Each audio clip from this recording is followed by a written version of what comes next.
of the second speaker or second personality who had a great impact on my life, and that was Dr. Israr Ahmed. Dr. Israr Ahmed, may Allah grant him Jannah, he was one of the best Urdu-speaking orators in the world that I know of.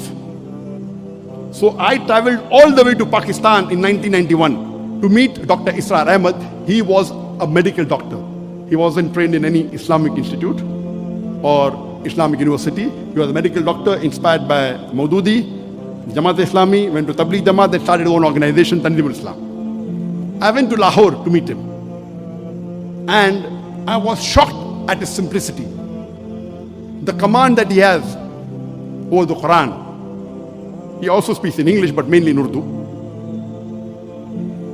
And I was impressed by it. So I purchased all his video cassettes and added to the video cassette library. And to cut the story short,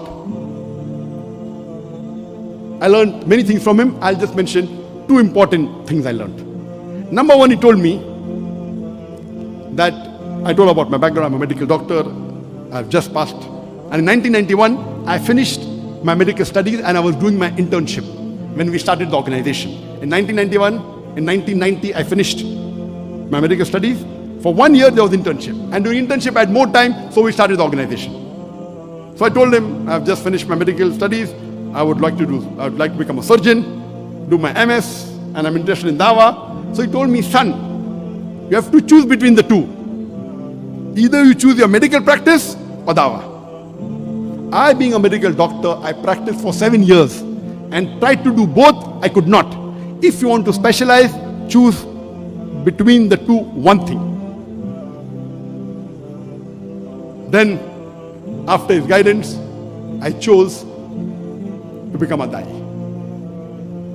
The second thing I learned from him was, he told me that if you want to become a Dai, see to it that you make your personal needs the minimum. I said, why?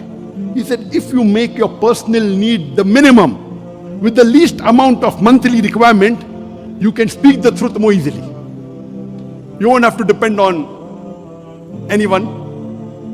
You won't have to depend on please someone who's paying your salary. See to it that your needs are the least. And I saw that he had such a big institution, but what a simple man Dr. Israr Ahmed. May Allah grant him Jannah. And this thing, that not to spend excessively, was one of the cornerstone of my success.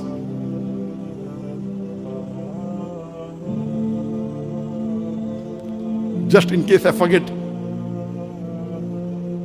towards the end I may tell you, but today I require only 2,000 ringgit a month for me and my wife to survive. Only 2,000 ringgit. Very comfortably. Very comfortably. Not for my Dawah activity. Dawah activity, though I have travel, fly, I pay my own money, that's different. That may be in large amount, but for my personal needs, 2,000 ringgit is sufficient. In Bombay it was 40,000 rupees. Here is 2,000 ringgit, sufficient. Inshallah, time permits, I'll come to it later on. So these two things I learned from Sheikh Ahmed Deedan.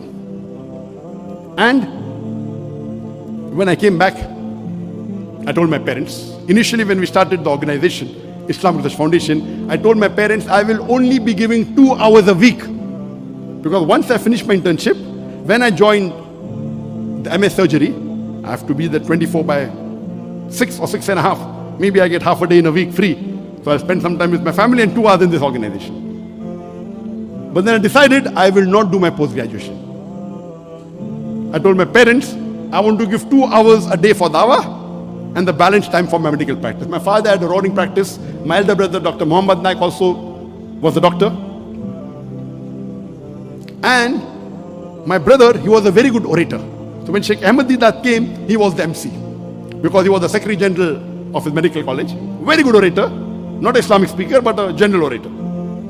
So that's how Sheikh Deedan was impressed. So I told my parents, 2 hours Dawah, remaining medical practice. After a couple of months, I said 50% Dawah, 50% medical practice. They said, no problem. Then I said 2 hours medical practice, remaining Dawah. They said, no problem. Then after maybe a year or so, I said full-time Dawah. They said, no problem.